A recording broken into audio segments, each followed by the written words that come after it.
को या तो बैगा आदिवासी क्षेत्रों में फेंक रहे हैं, जहां से बैगा और आदिवासी परिवार बीमार हो रहे हैं और उनकी जो है आगे की जनरेशन खत्म हो रही है। जो खेतों में बह के जा रहा है सर, ये कृषि योग्य है।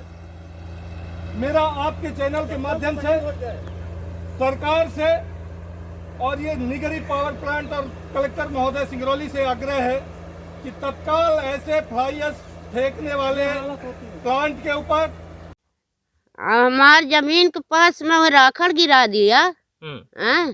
अब हमार दाना बोयल हूँ में राखड़ पच गए, अब का करी। हरियर हरियर आवे कक्का छांट के निकाला।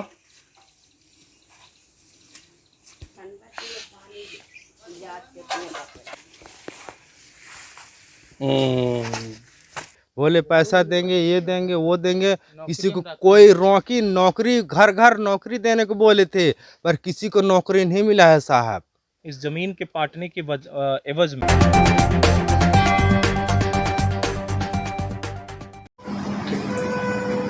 ये जो आप वीडियो देख रहे थे, ये वीडियो है मध्य प्रदेश के 2 जिले सीधी और सिंगरौली के बीच स्थित जेपी प्लांट का, जो कि भारत सरकार द्वारा बनाए गए NGT national green tribunal act का सीधे सीधे धज्जियां उड़ा रहा है। हम ऐसा क्यों कह रहे हैं? क्योंकि आप देख पा रहे होंगे कि जो एक्ट बना था सन 2010 में पर्यावरण संरक्षण के लिए तथा पर्यावरण का जो भ्रष्टाचार कर रहे हैं पर्यावरण को लेकर या पर्यावरण से जो प्रभावित लोग हैं, ऐसे बहुत सारे अलग अलग मुद्दों को लेकर एक एक्ट बनाया गया, एक नियम बनाया गया जो कि पर्यावरण संरक्षण के लिए कार्य करता था, जिसका नाम दिया गया एनजीटी। उसकी धज्जियां कैसे उड़ा रहा है ये आप सरेआम वीडियो पर देख रहे हैं। अब पूरे मामले की अगर हम बात करते हैं तो सीधी और सिंगरौली जिले के सीमा पर जो जेपी प्लांट निगरी संचालित है, वहां सीमेंट का उत्पादन होता है। लेकिन इसके साथ ही साथ इसका जो कचरा होता है, जिसे वेस्ट फ्लाई ऐश बोला जाता है, वो निकलता है, गंदगी निकलती है, वेस्टेज निकलता है, उसको डिस्पोज करने की 100% जो जिम्मेदारी होती है वो होती है प्लांट संचालक की। लेकिन आप वीडियो में सरेआम देख रहे होंगे कि जो प्लांट संचालक कर रहे हैं वहां पे वो पर्यावरण के साथ, वहां के स्थानीय लोगों के साथ क्या रवैया रखा है, पर्यावरण का क्या हाल करके रखा है कि जो कुएं से आप देखेंगे, एक बार फिर से हमारे स्क्रीन में देखिए, कुएं से जो पानी निकाला गया वो हरा कलर का पानी, ग्रीन कलर का पानी है। इसको स्थानीय लोग पी रहे हैं। जो स्थानीय लोग हैं, वहां जो समाज है, वहां की आबादी ज्यादातर बैगा समाज, वो बैगा समाज जिसकी संरक्षण की जिम्मेदारी मध्य प्रदेश सरकार लेने का दावा करती है, वो समाज बसा है उस क्षेत्र में जहां पर जेपी सीमेंट प्लांट लगा। इतना ही नहीं, आगे की कहानी सुनिए आप, आपके रोंगटे खड़े हो जाएंगे।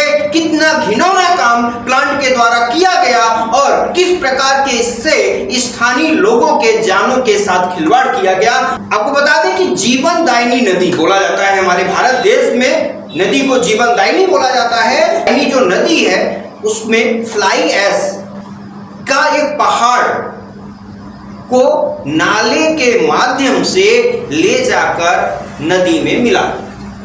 एक तरफ मध्य प्रदेश की सरकार नदियों को स्वच्छ बनाने के लिए और पर्यावरण को स्वच्छ बनाने के लिए तरह तरह के प्रयास कर रही है। उसके लिए विभिन्न क्षेत्रों में सरकारी कर्मचारी, इसके अलावा वह शासकीय कर्मचारी को भी समय समय पर निगरानी के लिए भेजा।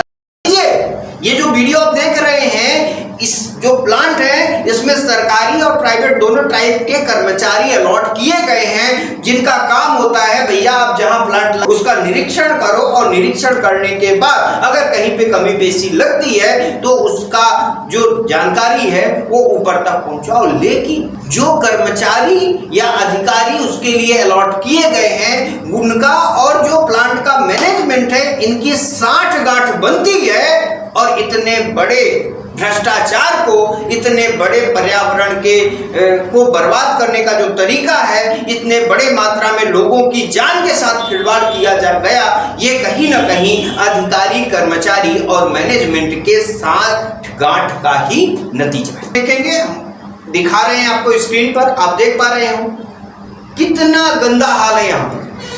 मेड़ के माध्यम से मेड़ फोड़ी जा रही है, इसके बाद जो उसका फ्लाईएश है, गंदगी है, वेस्टेज है, उसको नदी के माध्यम से, नाले के माध्यम से गोपद नदी तक ले जाया जा रहा है डाउन। इसके बाद आगे प्लांट की हम बात करें तो ये प्लांट है आपके निगरी प्लांट से लगभग 17 किलो दूरी पर एक भरसेड़ी गांव स्थित है, जिसमें निगरी प्लांट द्वारा लगभग 30,000 मीट्रिक टन फ्लाई ऐश को फेंक दिया गया, जिसकी वजह से पूरा का पूरा गांव इस समय पर फ्लाई ऐश की चपेट में आ गया है। उनकी खेती नष्ट हो गई है, पशु मर रहे हैं। जो वहाँ के स्थानीय लोग हैं वो पानी पीने के बाद उनको विभिन्न प्रकार की टीबी, हैजा जैसी बीमारियां उत्पन्न हो रही है। तो सरकार सीधे सत्ता से सवाल है कि इसके जिम्मेदार कौन होंगे? वो समाज, बैगा समाज, बैगा समुदाय, जिसकी संरक्षण की जिम्मेदारी, जिसकी संरक्षण की जो रिस्पॉन्सिबिलिटी है वो मध्य प्रदेश की सरकार लेने का दावा कर रही है। तो क्या मध्य प्रदेश की सरकार को उनके साथ होने वाला ये जानलेवा हमला बोल सकते हैं? ये हमला मध्य प्रदेश की सरकार को दिखाई नहीं दे रहा है। वहां के जो अधिकारी कर्मचारी हैं वो इस चीज को डिस्प्ले नहीं कर पा रहे हैं। ये सवाल है सीधे सत्ता से। अब इतना ही नहीं, हद तो तब हो गई जब जो फ्लाई ऐश है, जो गंदगी है, उसको जो शिकायत की गई कि भैया हमारे घर घर, गांव गांव जो फ्लाई ऐश का जो इकट्ठा कर दिया गया कचरा, उसकी जब शिकायत कर दी गई तो वहां की जो मिट्टी थी, मिट्टी सीलिंग का कार्य करा दिया गया। वो बड़े बड़े जो पहाड़ थे, जो टिल्ले बने हुए थे फ्लाई ऐश के, उसके ऊपर माटी भरवा दिया गया। आप सोच सकते हैं कि जो माटी भरवा के उसको पटाने का, यानी सीधे सीधे सरकार की आंख में मिट्टी झोंकने का काम कर रही है। कौन? जेपी प्लांट, जो सीमेंट बनाने का काम। अब थोड़ा अंदर की बात करते हैं। जब हमारी टीम ग्राउंड स्तर पर जाती है, वहां पे सुखराम बैगा, हमने बताया कि पूरा का जो पूरा समाज है वो बैगा समाज है, अधिक मात्रा में वहां पर पाया जाता है।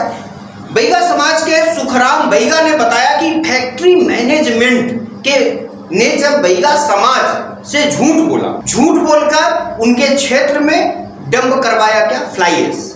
उनका कहना है था कि भैया ये जब होगा, ये जब चल रहा है, सब आप ही के लिए, आप ही के लिए, मतलब आपके बैगा समाज के जो लोग हैं उनको इससे रोजगार मिलेगा। यानी प्लांट के मैनेजमेंट ने बैगा समाज से झूठ बोला कि भैया आने वाले टाइम पर आपको इससे रोजगार मिलेगा। लेकिन सुखराम बैगा का कहना था आज तक हमारे किसी भी स्थानीय सदस्य को, स्थानीय परिजन को किसी भी प्रकार की नौकरी नहीं मिली है। अब हम बात करेंगे जो सीधी जिले के अंतर्गत ये जो पूरा का पूरा हम घटना स्थल आपको बता रहे हैं, ये जो विधानसभा क्षेत्र लगता है वो विधानसभा क्षेत्र है धौनी। धौनी विधानसभा, जिसके विधायक कुंवर सिंह टेकाम लगातार 15 साल से तीसरी बार विधायक बने, 15 साल से उनका शासनकाल वहां पे चल रहा है। जब उनसे इस बात की चर्चा की गई कि भैया आपके क्षेत्र में जो जेपी प्लांट है उसका फ्लाई ऐश है वो घर घर फेंका जा रहा है, जिससे लोगों को परेशानी हो रही है, समस्या आ रही है। उसके बाद विधायक जी के कान खड़े होते हैं और उन्होंने सिगरौली जिले के जो भी अधिकारी कर्मचारी हैं उनसे बात किया, उनसे समस्या का निराकरण के बारे में बात की। लेकिन सवाल सीधे सत्ता से है कि क्या इसके पहले विधायक जी जो कि 15 साल से वहां पे स्थानीय विधायक है, उनको इस प्लांट का जो ये मनमानी थी वो दिखाई नहीं दे रही? क्या कलेक्टर, जो सिगरौली जिला के कलेक्टर है चंद्रशेखर शुक्ला जी, उनके पास ये जानकारी नहीं पहुंची थी कि इतनी बड़ी संख्या में, इतनी ज्यादा मात्रा में वहां पर गंदगी फैलाई जा रही है? जो वहां के नायक तहसीलदार थे उनको ये पहले दिखाई नहीं दिया था कि प्लांट द्वारा कितनी मनमानी की जा रही है और लोगों के जान के साथ खिलवाड़ किया जा रहा है? तो सवाल सीधे सत्ता से कि क्या जो साठगांठ थी मैनेजमेंट की, अधिकारियों की, कर्मचारियों की, उसकी सजा ग्रामीणों को मिलेगी? क्या ग्रामीणों को अब उस प्लांट के माध्यम से सरकारी नौकरी तो नहीं मिली या प्राइवेट नौकरी तो नहीं मिली, लेकिन क्या उसके बदले में स्थानीय लोगों को, बैगा समाज को, जिसके संरक्षण की जिम्मेदारी मध्य प्रदेश की सरकार ने ली थी, क्या इसकी भरपाई उन्हें अपनी जान को देकर करना होगा? ये सवाल था सीधे सत्ता से। आशा करेंगे कि जल्द से जल्द इसकी रिपोर्ट, इसकी पूरा जो आपको जानकारी हम अपने चैनल के माध्यम से एक बार फिर से दिखाएंगे। तब तक के लिए हमारे साथ बने रहिए। धन्यवाद।